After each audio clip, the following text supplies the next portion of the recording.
Hello everyone, this is your electrical Guruji, and today in Power Electronics series we are going to see DC to AC converters.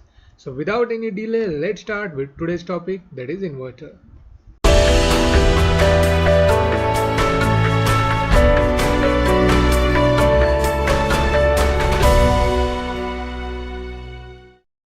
Outline for today's session is like first we are going to discuss about inverter, then we are going to discuss its applications and then classifications and then basic topology.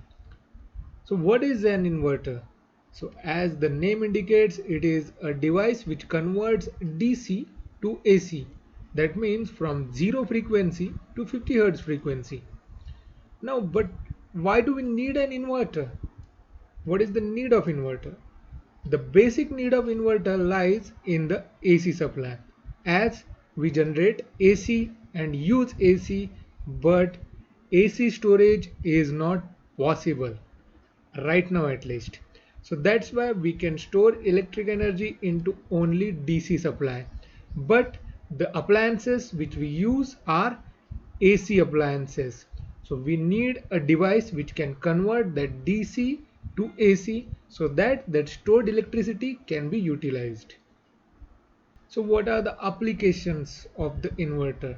So inverter has very wide range of applications. It can be used in spacecraft, it can be used in a small devices, it can also used as an inverter in your home, UPS for your laptop, your computer. So it can be used as a UPS.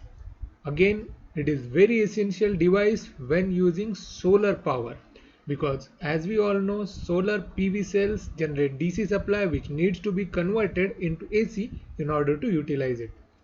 Then in variable frequency drives to control the AC motor, and in HVDC system again to convert DC supply to AC supply.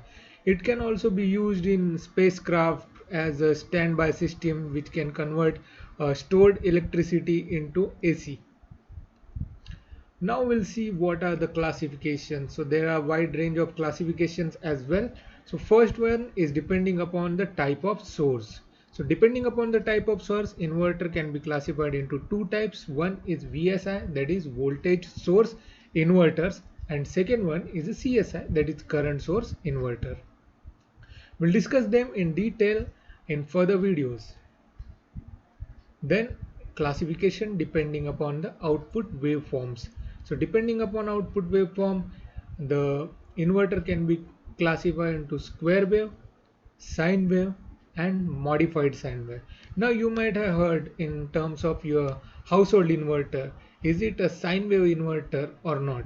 So sine wave inverter mostly gives you a sinusoidal output, where the square wave gives you the squared output, that is also AC. Now, depending upon the load, inverter can be classified into two types, single phase and three phase. Single phase again has a two different configuration. One is half bridge configuration and second one is full bridge configuration. And three phase can be classified into 180-degree conduction mode and 120-degree conduction mode. Again, we can have classification depending upon the output level. So depending upon the output level, inverter can be classified into two types. First one is two-level inverter and multi-level inverters. Now these multi-level inverters are much popular nowadays. Most of the times these multi-level inverters are used in inverter system or in DC links.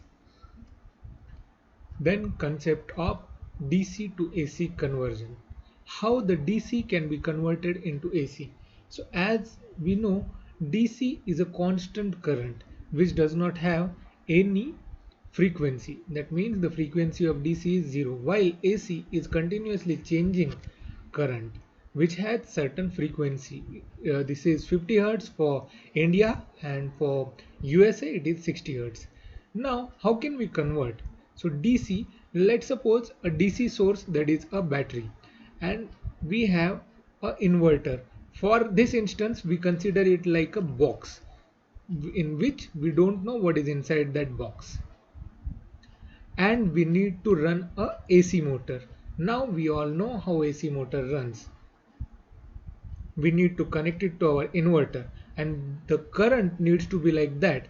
for first half cycle it should be flow in one direction, and for another half cycle the current needs to flow in opposite direction, and this can occur with the help of switches. So those switch will help you to control the direction of current.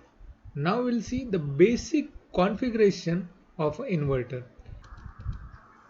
So now the basic concept of inverter can be discussed with the help of two transistor analogy. Here we can see the push-pull amplifier circuit where two transistors are connected. One is PNP and another one is NPN. The base of both transistors are common and connected to a sinusoidal input which controls both the transistor. So suppose this upper one is Q1 transistor and lower one is Q2 transistor. So how will it operate? We'll just see that.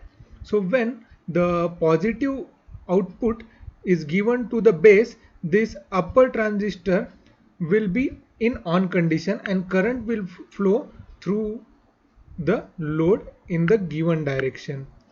So now in order to operate it in terms of inverter, after half cycle the direction of current needs to be reversed.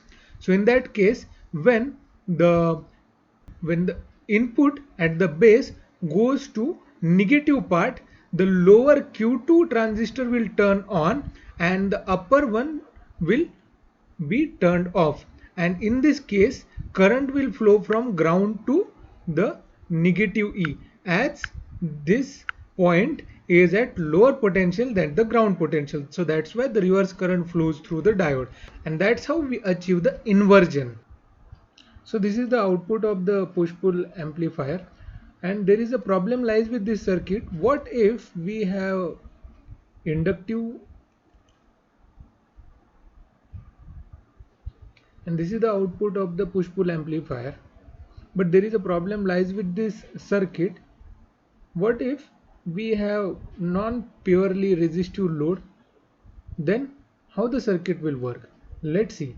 Suppose we have inductive load instead of purely resistive load. When this Q1 turns on and the current flows through the inductor will get charged in this direction. Now once the inductor is completely charged, it needs to get discharged in the same direction. But what happens, due to the negative input at the base, Q1 gets turned off and Q2 will turn on after half cycle.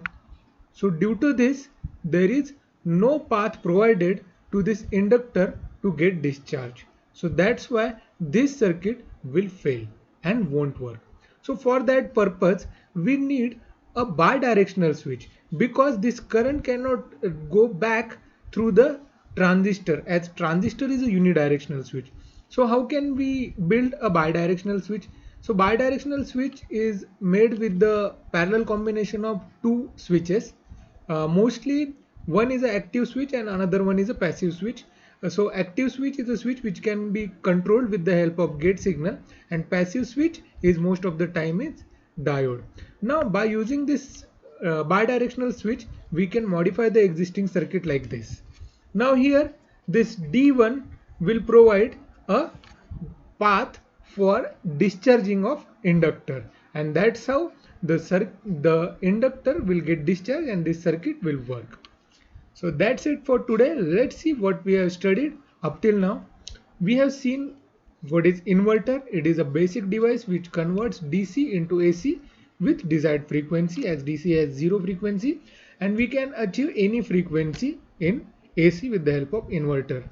What are the applications? So in UPS, AC motor drives, that is VFD, photovoltaic system, HVDC, and in standby storage. So wide variety of the applications are there for inverter. Then we have classification based on source, based on output waveform, based on output load, and based on output level. And last we have seen the basic concept, that is for purely resistive and inductive. And for inductive load we use bidirectional switches so that the stored energy can get a discharge path. So thank you very much for watching the video, and hope you have understood the concept of inverter, or the basic concept of inverter and its classification. So Stay home, stay safe, and fight corona by staying in your homes. If you like the channel, please do subscribe. If you have any doubt, please write down in comment section. Thank you very much.